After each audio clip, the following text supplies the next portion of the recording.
Voici tous les personnages qui ont été annoncés et décrits par Rockstar pour GTA 6. Et on en parle maintenant, donc accroche-toi parce qu'il y a beaucoup d'informations. Premièrement, nous allons avoir une description donc de Jason Duval, qui est décrit comme étant quelqu'un qui a eu un passé très compliqué et qui veut s'en sortir, malgré le fait qu'on doive passer quand même par des étapes qui sont aussi complexe. Juste après, on parle de Lucia Caminos, donc les deux forment le couple que nous devrions jouer donc dans le jeu GTA 6, et elle est décrite comme étant quelqu'un qui sait totalement se battre, qui a l'air de faire de la boxe, entraîné même par son père dès le plus jeune âge. Le but du personnage, c'est d'avoir la vie dont elle et sa mère ont toujours rêvé, donc une vie heureuse, et ça se ferait logiquement avec Jason. On passe maintenant à Cal Hampton, qui est un petit peu similaire au geek dans la chaise, un petit peu comme Lester, c'est le meilleur ami de Jason, lui qui va bel et bien aider le couple dans différentes missions, donc j'ai hâte de découvrir aussi ce personnage qui, je pense, va être à la fois drôle et aussi très important. On va découvrir également le personnage de Booby Ike, qui lui aussi par le passé traînait dans des magouilles et lui est considéré, je cite, comme une véritable légende de Vice City, dans le sens où il était dans une activité criminelle et il a fini par entreprendre une carrière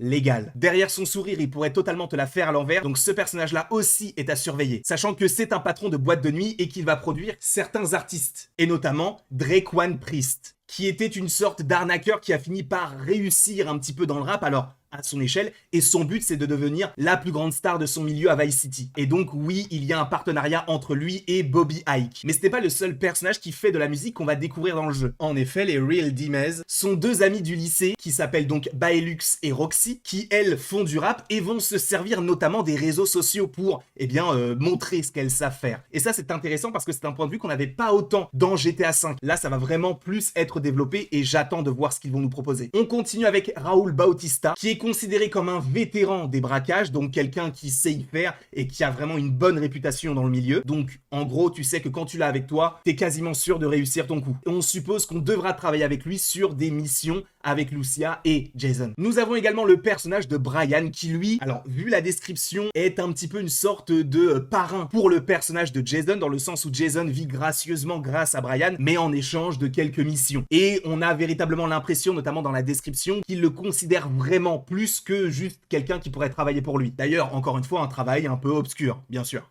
On est dans GTA, hein. La vidéo qui suivra, ce sera pour les lieux et c'est génial, j'ai tellement hâte d'y jouer. Donnez-moi votre avis par rapport à tout cela dans les commentaires et surtout, n'hésitez pas à vous abonner.